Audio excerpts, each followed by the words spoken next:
সবাইকে মনে রেখে আমাকে পুরোপুরি ভুলে গেল কেন? আমি কি এতটাই খারাপ? হ্যাঁ, সে চলে যাবি, আমরা কেউ তোকে এখানে জোর করে আটকে রাখবো না। কিন্তু তার আগে বল তো কি হয়েছে? ঠাম্মি তোকে ওইভাবে ছুটে বেরোতে দেখে কতটা টেনশন করছে বলতো। কি হয়েছে ভেতরে বলবি তো?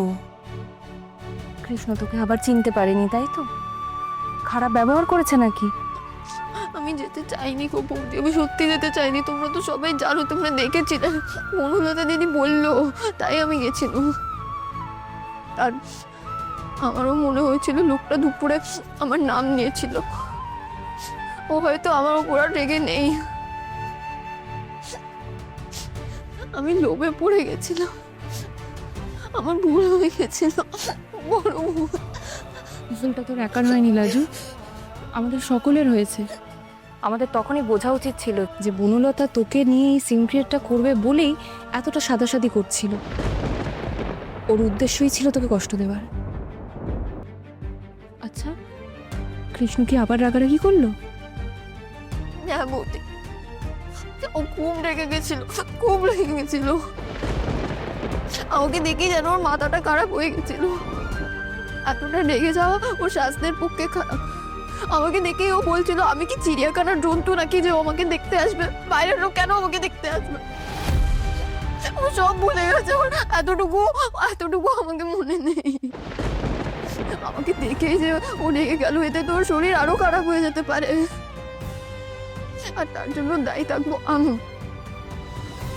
আমি ওর ক্ষতি করেই যাচ্ছি, একের পর এক ক্ষতি করে যাচ্ছি। না লাজু, তুই ওর কোনো খারাপ করিসনি, আর ওর কোনো ক্ষতি হবে না। এখানে বস বস। তোর মতো ওয়েলউইশার অনুভবের জীবনে খুব কমই আছে। এখন হয়তো ও সেটা বুঝতে পারছে না, বা বোঝার মতো পরিস্থিতিতে নেই, কিন্তু একদিন তো ও সুস্থ হবে, স্বাভাবিক হবে। সেদিন ওর সবটা মনে পড়বে, তোকে পুরোপুরিভাবে চিনতেও পারবে। দেখবি তখন এই আচরণের জন্য ওর নিজেরই কষ্ট হবে। আমি চাই না বৌদি, আমি কখনো চাই না ও খারাপ থাক। আমি চাই ও ভালো থাক, সুখে থাক। আর আমি নাই গেলুম ওর সামনে, আজকে আমার যাওয়া উচিত হয়নি। আমি কেন ভাবলুম যে মানুষটা সকালেই আমাকে চিনতে পারেনি, সে কয়েক ঘন্টার মধ্যেই আমাকে চিনে যাবে। শুধু শুধু ওর মাথার উপর চাপ পড়লো। ঠিক আছে, কৃষ্ণ সামলে নেবে। দেখ হয়তো এতক্ষণও শান্ত হয়ে গেছে। তবে একটা কথা লাজু, বনলতার কোনো কথায় আর বিশ্বাস করিস না। ও যে কোনো কথাই ভালো মনে বলে না, সেটা আজকে বুঝে গেছিস তো। আর এই কথাটা মনের মধ্যে রেখে দে যে কৃষ্ণ যে তোকে ভুলে গেছে, এই সুযোগটা কিন্তু বনলতা নেবে। ওই সুযোগটা সদ্ব্যবহার করবে তোর প্রতি কৃষ্ণর মনটা বিষিয়ে দিতে, তোর ক্ষতি করতে। কেন বলো তো বৌদি, কেন ও সবাইকে মনে রেখে আমাকে পুরোপুরি ভুলে গেল কেন? আমি কি এতটাই খারাপ? আমি কি এতটাই বাজে? ওর ওর কেন এত রাগ আমার উপর? হয়তো আগের দিন তোদের একটা বড় ঝামেলা হয়েছিল না, সেটাই হয়তো কারণ তোর উপর রেগে যাওয়ার।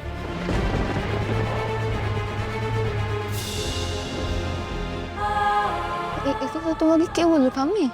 না লাজু, ঠাম্মির কথা জানলেও কাউকে বলবে না। তবে তোদের এই অশান্তির কথা কৃষ্ণ বলেছে, আমাকে নয়, অনুকে বলেছে সেই রাত্রিরে। তোর উপর ভয়ানক রেগেছিল। আর তাছাড়া এখানে ডাক্তাররাও তোর দাদাকে বলেছে যে অ্যাক্সিডেন্ট হওয়ার আগে এমন কিছু অশান্তি হয়েছে যেটার বিষয়টা হয়তো ওর সম্পূর্ণ মনে নেই, কিন্তু সেটা থেকে যেই খারাপ লাগা, যে মনে কষ্ট হওয়া, সেটা মারাত্মকভাবে প্রভাব ফেলেছে। তুমি সবটা জানো বৌদি, ও সবসময় আমার উপর রেগে থাকে। ও ভালো থাকলেও আমার উপর রেগে থাকে, ও খারাপ থাকলেও আমার উপর রেগে থাকে। দেখ লাজু, আমি তো একটু হলেও সাইকোলজিটা পড়েছি, আমারও এটাই মনে হচ্ছে যে তোদের মধ্যে যে অশান্তিটা হয়েছিল সেটাই না ওর মনে একটা ইরিটেশন তৈরি করে দিয়েছে। আর তার উপর দেখ ও তোকে পুরোপুরিভাবে চিনতেও পারছে না, ওর পুরো বিষয়টা মনেও পড়ছে না, সব কিছু মিলিয়ে একটা জট পাকিয়ে রয়েছে। আর তাই তোকে ও সামনে দেখলেই ওরকম অস্থির হয়ে যাচ্ছে। ওর সব খারাপ কিছুর জন্য আমিই দায়ী। তুই কেন দায়ী হতে যাবি? আমি তো বলছি এগুলো মানুষের মনের জটিল ব্যাপার। না গো, সেদিন আমি গ্রামে চলে যাচ্ছিলাম আর সেটা দেখেই ও রেগে গেল। আমি ওকে বলেছিলাম যে মিচিমিচি মরার কথা, গ্রামের রুটিয়ে লুকিয়ে থাকার জন্য আমি আমার বরের সঙ্গে আর ঘর করবো না, ওকে ডিভোর্স দেবো। আর আমি ওকেই বলেছিলাম আমার জন্য উকিল খুঁজে দিতে। তা তো আমরা জানি। সেদিন সকালে বনলতাই তো ফোনটা তুলেছিল, আর সেই নিয়ে সারা দিন কি অশান্তি। তাহলেই দেখো, বাড়িতে এত অশান্তির পরও ও আমাকে ওর বন্ধুর কাছে নিয়ে গেল। আমিও তাড়াহুড়ো করলাম ডিভোর্সের জন্য। আর পরের দিন ওর বন্ধু সব কাগজপত্র নিয়েও এসেছিল, কিন্তু সেই দিনই আমার বর এসে এমন কান্নাকাটি করলে যে আমি সইটাই করতে পারলুম না। লোকটা খুব রেগে গেছিল নিশ্চয়ই কথাটার জন্য। নিশ্চয়ই ওই উকিল বাবুই ওকে সব বলে দিয়েছিল। জানো তো, সেই রাতে আমি ওকে অনেকবার ফোন করেছিলাম সব বোঝানোর জন্য, কিন্তু ও একবারও আমার ফোন তোলেনি গো। আর তার পরের দিন আমি আমার বরের সঙ্গে গ্রামে ফিরে যাচ্ছিলাম, আর সেদিন ও এসে আমাকে খুব বকলো। আমি ওর মুখে মুখে ঝগড়া করলাম। আমার মুখ, আমার সর্বনাশের মুখ, যেটা কখনো চুপ থাকতে পারে না। তারপর সে রাগ করে চলে গেল। তারপরে ওর এই সর্বনাশটা হলো, এই জন্যই হলো। আমি নাই ওর ক্ষতি। যাক, এইসব নিয়ে নিজেকে আর দোষী ভেবে বসে থাকিস না। যা হয়ে গেছে সেটা একটা অ্যাক্সিডেন্ট।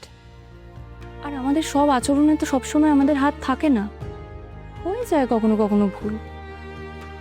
আর লাজু, তোর সামনে বিরাট একটা জীবন পড়ে আছে।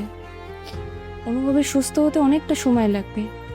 সেই সময়টা তুই যদি এইসব ভেবে নষ্ট করিস, সেটা তো চলবে না। তোকে মন দিয়ে লেখাপড়া করতে হবে, ভালো করে পাশ করতে হবে। রাজু, অনুভব হয়তো আস্তে আস্তে ঠিক হয়ে যাবে, ওর সব মনেও পড়বে। হয়তো তোর কথাও ওর মনে থাকবে। তোদের দুজনের জীবনে আর কি হবে আমি জানি না, তবে একটা কথা বলে দিচ্ছি রাজু, নিজের পায়ের তলার জমিটাকে শক্ত কর। যে কোনো পরিস্থিতিকে সামলানোর মতো করে তৈরি কর নিজেকে। পড়াশোনা একেবারে ডুবিয়ে দে নিজেকে। অনুভব তো সেটাই চেয়েছে, তাই না?